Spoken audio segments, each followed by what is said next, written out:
opponent's side of the field. Even though he's Nicaraguan, Chico cheered me on, yelling, "Go for it, shoot!" I launched the ball as hard as I could, only to have it blocked by the keeper. Disappointment only increased my determination. In the end, I didn't score a single goal, and Costa Rica gave up its lead. It was really close, though. We congratulated each other on a good match and sprawled out in the shade on the deck, exhausted. The ocean breeze felt so nice on my sun-soaked body. Nuke came over. It is one of his favorite spots, and stretched out next to me. And together, we watched fluffy white clouds drift lazily across the clear blue sky. It was lovely out today, so I decided to sun myself in a lounge chair up on the deck when Strangelove came up to me. Despite the heat, she was in her usual long sleeves and pants. I waved at her. She looked away and mumbled, "Hello there. Fancy meeting you here." I asked if she needed anything, feeling her eyes creeping up and down my body like she was savoring it. Finally, she swallowed and said, "You have such beautiful skin." Bewildered, I shook my head and said, "No, not at all. I had heard rumors that she was a lesbian, but she couldn't be after me, could she?" She continued to stare and said, "No, it is beautiful, but you must not let yourself get so tanned." And then she took my hand in hers. "What is wrong with a little sun?" I asked, trying to cut the conversation short. But she shook her head violently. "No, you mustn't. A young lady should take better care of her skin." She was acting strangely now, as if aroused. She lectured me on the perils of tanning, how it ages skin, causing wrinkles and spots, and in the worst cases, even skin cancer. I knew already that tanning could cause spots, but I thought only pale-skinned Anglo-Saxons had to deal with that. Having a scientist tell me it causes aging, though, that spooked me a little.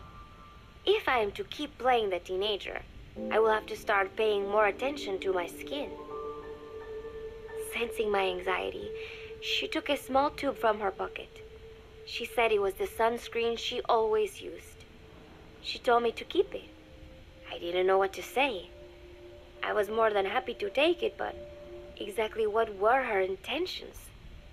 Was she merely being nice? Or is she really into me? Either way, there was no reason to refuse, I suppose. I have undergone training. An out-of-shape woman does not pose any real threat to me. Having power means not being afraid. It is the same on a global scale. A country with nukes can dictate terms to a country without them.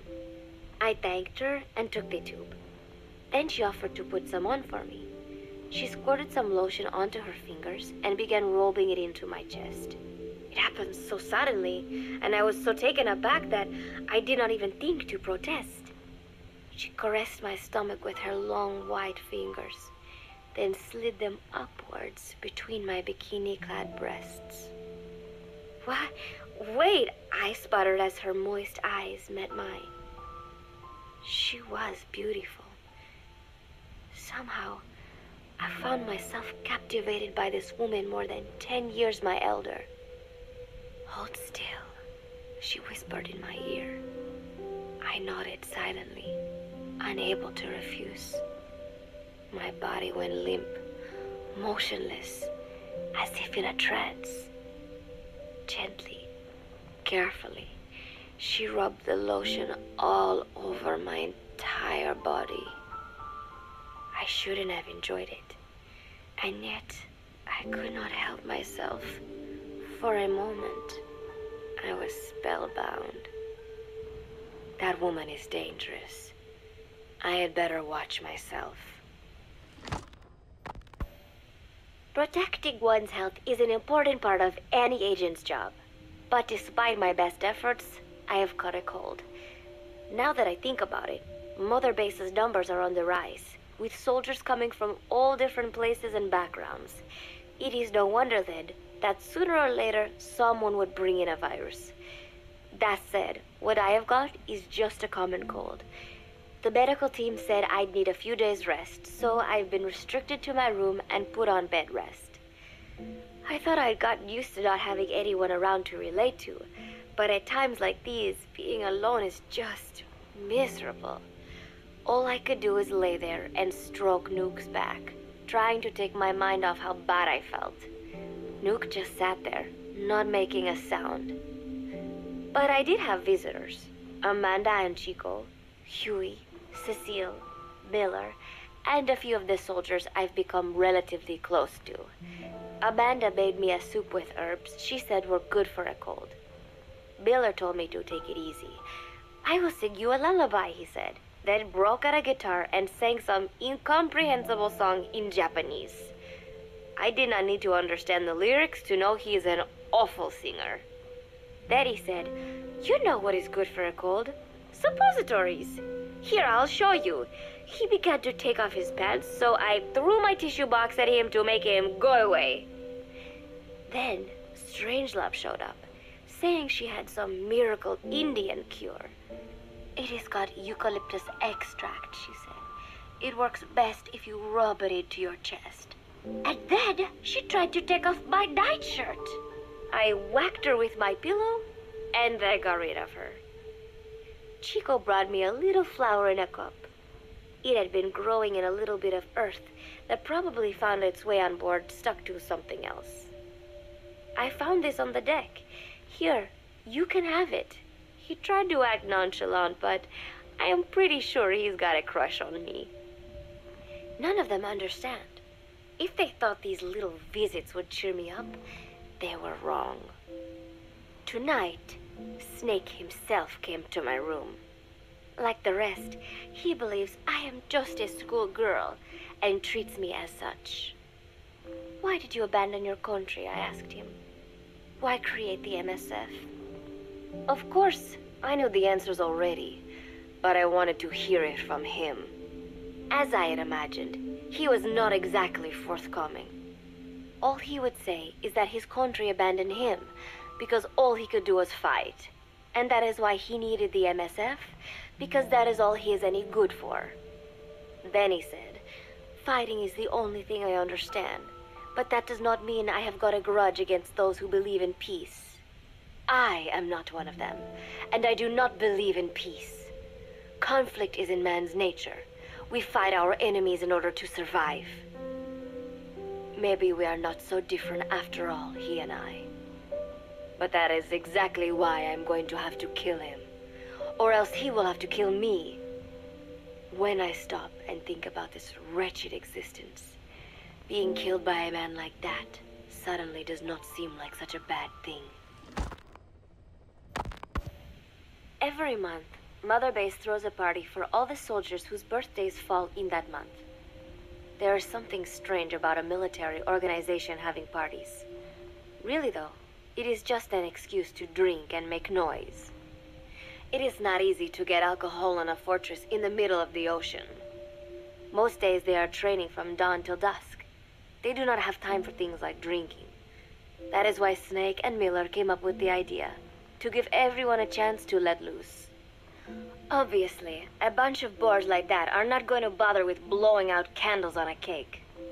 Rather, they sit there in a cloud of cigarette smoke, drink beer, eat meat, tell tasteless jokes, and swap crude insults about one another's hometowns. But it hardly ever breaks out into something serious. They talk up a storm, but they're just having fun. It is funny. You have got members of FSLN rubbing shoulders with the UCLAs, people who once would have considered the other mortal enemies. I wonder if that is what makes Big Boss so popular. In leaving their countries behind, they leave their hatred for other countries too. Miller seemed a little protective of me. "Hope they're not being too crude," he said. But soon enough, he too was drunk. He yelled, "Come here and take a look at the real Kazuhira Miller," then dropped his pants and mooned everybody. The other soldiers burst out laughing. I have never seen such a crude, ridiculous party before.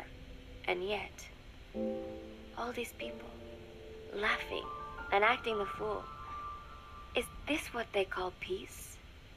For some reason, I began to think about all that has happened since I came here. Fishing with Chico, cooking with Amanda and Cecile, playing soccer, having visitors when I caught a cold. When I stop and think about it, my time here has been the most peaceful of my life. But that is about to end. I cannot imagine he will be willing to negotiate. It seems I am to fight the legendary Big Boss. I do not know if I'll be able to beat him. But if I have to choose between death and defying Cypher, I will gladly choose death. The thought of dying does not scare me. But if I disobey my orders, the fear and despair awaiting me will be far worse than anything I can imagine. It was Cypher who took me in as an orphan, gave me food and a place to live. His orders may have been unreasonable, but I will never repay my debt entirely. It seems I have no choice. I must fight this man. I must fight Snake. Do you know Miller, Snake's right-hand man? Apparently has got at least one serious weakness. He is an insatiable womanizer. He does not bother me, most likely because he considers teenagers off limits. But he has hit on every single one of the few female soldiers here at Mother Base. They ought to be telling him where to stick it, but end up falling for it so easily. I think some of it stems from the fact that he is actually not that bad looking. Anyway, today, that nasty habit got him in trouble. He and Snake got into one of their rare fights, and I was there to see it. They burst out of the showers, completely naked, trading punches. I am no child. The sight of a naked man does not make me blush, but this was something else. Maybe this'll teach you, Snake yelled as he slammed his fists into Miller's chest. I heard later that apparently he had been two-timing someone, and that same someone had gone to Snake with her troubles. As I see it, it is her own fault for letting herself be deceived like that. If she is too dumb to see through Miller's lies, then she got what she deserved. But this was not the first time it had happened, or the second, and Snake read Miller the riot act. Miller argued back, and what began as a shouting match turned into a fist fight. "You son of a bitch," Miller yelled as he swung. "Not bad," said Snake, smiling, "but not good enough." And then he was back on the offensive. They had already been at it pretty hard in the showers, and their bodies were covered with bruises. Both of these men had been trained for war, their bodies deadly weapons. They were each bleeding from a dozen places. All this from a fist fight. Even so, it was far less gruesome than if they had given it their all. It was obvious that one of them would be dead were they fighting for real. Miller took another swing, yelling, "Try this then!" Snake parried, then responded in kind, but I could tell he was not aiming for anything vital. "You are one tough bastard, boss," Miller muttered. A smile crept across his face as he caught his breath. And then they went right on fighting. Blood and sweat flew off their glistening bodies. It was combat without hatred or hostile intent. I had never seen violence like this before. And yet, it was more than just a friendly tussle. They were utilizing every technique they knew. It was not a sporting match. They were not playing by the rules. How could they keep this up? At last, the two men tired themselves out, and the bizarre scene came to an end. They looked at each other's battered bodies, and then burst out laughing, embracing and congratulating each other on a good fight. It all seemed so idiotic. I still cannot fathom such behavior. But somehow, I got the sense that for all his womanizing, Miller really only trusted one person, and that was Snake. There was no way I could ever come between the two of them, and at that thought, I began to feel as if I had lost. All of Mother Base is preparing for a festival. Since Snake and his soldiers spend so much time fighting, they are setting aside one day a year for peace and relaxation. I do not know all the details, but apparently that is what Snake and Miller decided. These soldiers loved the idea, of course. There is so little fun to be had here that everybody looks forward to events like these. That is all well and good, but somehow I got roped into getting on stage. Come on, we even both have peace in our name, said Miller. And Zadarnov, that old Ruski's name, has something to do with peace too, right? Hey, as long as we are having a day of peace, we ought to get an act together. The Three-Piece Band. I thought he was joking. He then proceeded to share his idea without bothering to check with me. And now, I am slated to sing. Apparently, he had heard me on the deck one day, and since then he's wanted to form a band. Everybody's looking forward to it, so there is no way for me to back out now. I have never done anything like this, but it does feel kind of nice to know that people are looking forward to it. I mean, it cannot be any worse than Miller's singing, but modifications to Zeke are already finalized, and I must complete my mission. Betray Cypher now, and I will face a fate far worse than death. Still, there's no need to put things in motion just yet. What difference would it make to just wait a little while longer? A whole day of peace. The mission can wait until after that. Can it not? I know I am only delaying the inevitable. When the day comes, one of us will have to die. Snake or me. But still, if I could just come up with some way to stall Cypher, at least until our day of peace. When did I start having thoughts like this? My cover is blown. They know nothing of Cypher or my true objective, but they know I am a spy. There is no more time left. I must act now. I must complete my mission. How did it come to this? All I wanted was 3 more days. Just 3. Miller's already finished writing the song. It is called Love Deterrent. It is about a girl who cannot express her true feelings. I have been practicing. I am no pro, but I was pretty sure I would do a decent job. And now this. Cypher found out that Zeke was complete. He must have someone inside Mother Base besides me, spinning his tightly wound web of control, leaving no room for individual will. Typical. When they found out Zeke was complete, I was ordered to execute the operation immediately. If I was going to enjoy just 1 day of peace, I had to ensure the plan could not move forward. I tried to sabotage Zeke. I thought by damaging the drive system, they would have no choice but to delay their plans. I waited until midnight, and then snuck into the hangar. There would be trouble if it looked like sabotage. I selected one of the drive system's load-bearing parts and carefully worked to warp its shape. The leg's drive system requires a high degree of precision to operate. Even the smallest deviation would have done it. Then, Chico walked in. Maybe it was one of those nights where he could not sleep.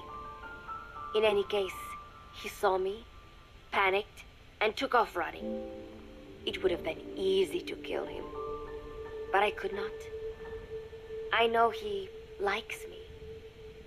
It is not as if I would ever have an interest in a child like him, but I could not pull the trigger. Not at him, not in the back. Will he tell them?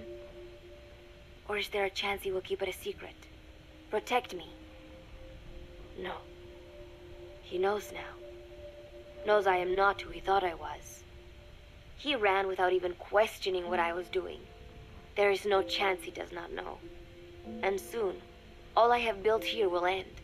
And if Cypher has another agent among them, if he finds out I tried to sabotage Zeke, this place will no longer be my heaven. Then it is settled. I make my move now. Chico walked in before my sabotage was complete, so Zeke should still be operational. It might not run at full speed or power, but I do not have time to fix that. Without Zeke, I do not have a chance in hell of winning. I must act fast before Chico sounds the alarm. I knew it would come to this. I just did not think it would be so soon. It is time, Zeke. Metal Gear Zeke.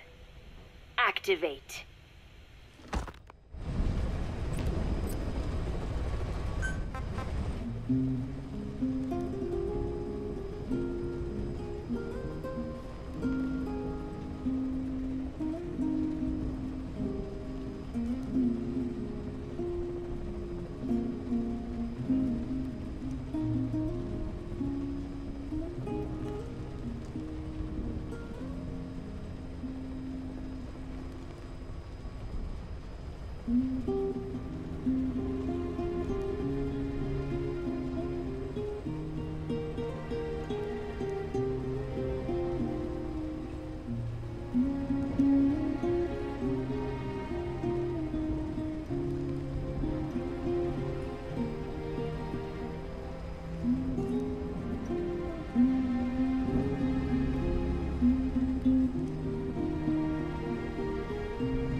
So,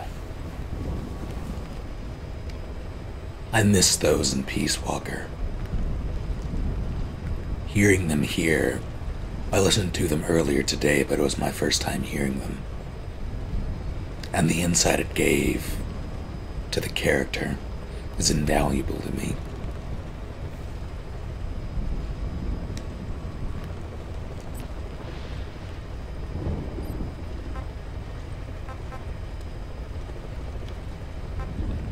One more mission.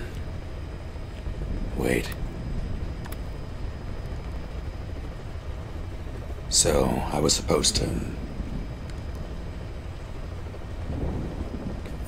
make my way to the boiler room where Paz is being held captive, overhear some guards, and find the cassette on top of a dumpster, right?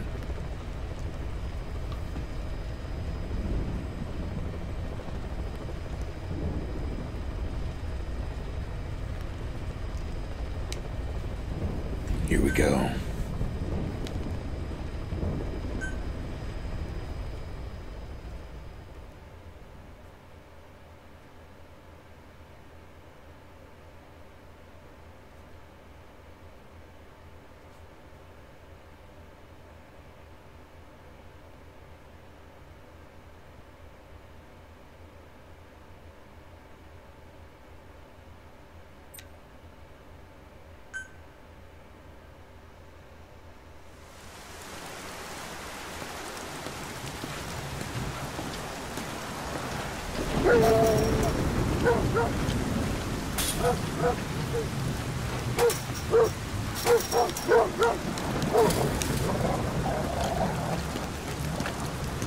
I would like to skip this now.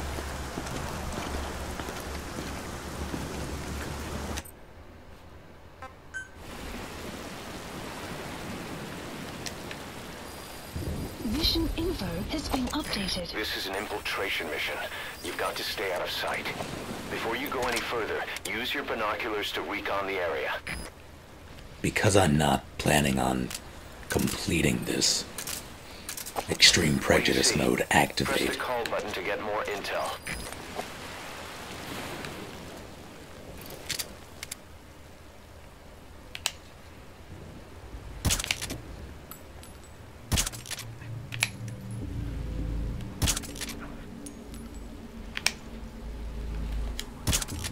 Those tranquilizer rounds are only good That's for the putting your point. target to sleep. They won't help you break anything.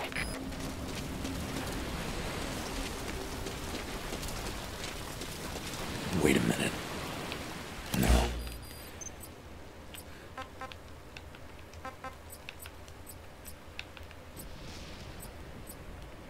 Not there.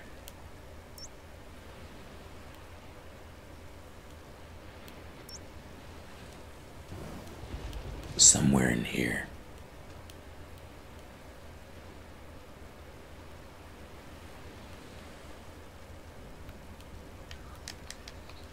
Marker placed. Keep low. You can check the controls on the pause screen. I hope you didn't value your life, because I sure don't. And if I miss this shot, it's alert central. So I'll wait. To climb an obstacle, press the action button. You know what? No.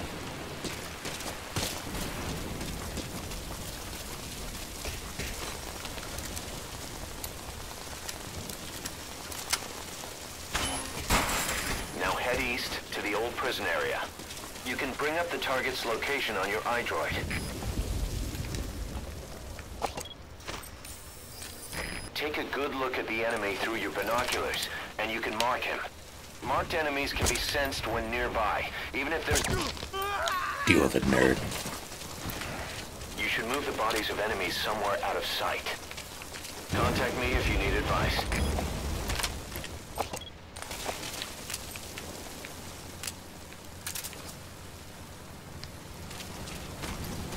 If you ready your weapon while crawling, you can move horizontally left or right. If you do that holding the dash button, you'll move faster.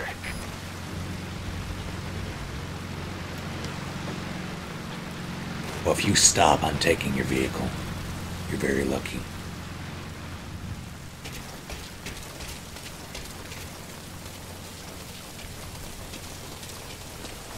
That rain just won't let up. It'll help you stay out of sight, but watch you don't get hypothermia.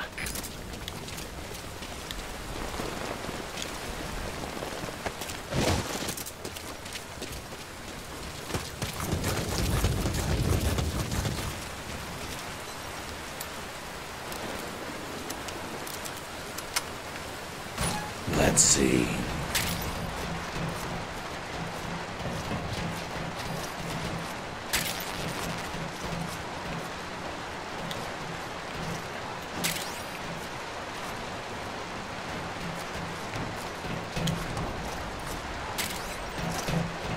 You've got explosives.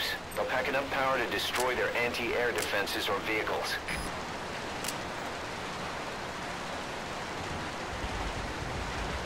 Ah, that's how you do it. Noted.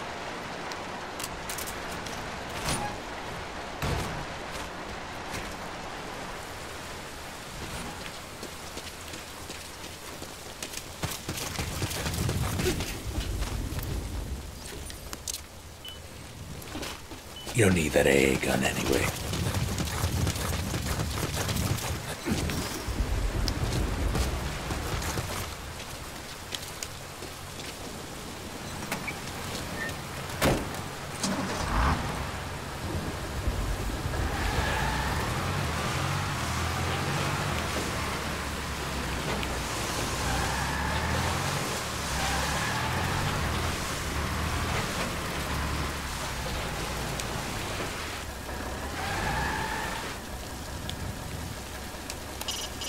Head for the old prison.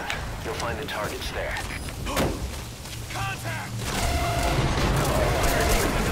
I may have made a mistake.